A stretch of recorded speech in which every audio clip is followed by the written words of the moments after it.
Asma'u Adams, wadda aka fi sani da Asmee, an haife ta a Nasarawa State a shekarar 1998.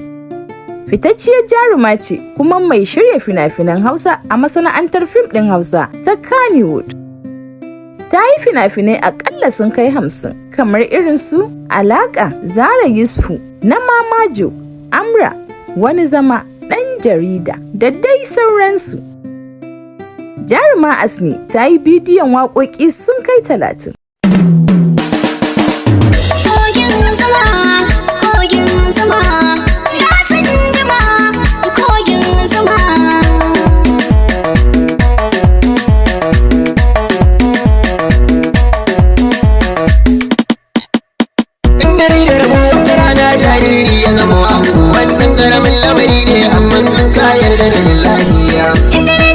Tana ɗaya daga cikin mata kyawawa guda 20 da suka fi kowa kyau a masana'antar Kannywood. Jaruma Asmee tana ɗaya daga cikin matan da aka fi ji da su a babban kamfanin nan na FKD Production, wanda ke ƙarƙashin fitaccen jarumin nan Sarki Ali Nuhu.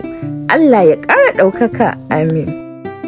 Sunana Shamsiya Shama, ku ci gaba da kasancewa da ni a duniyar taurari daga tashar Shugaba TV.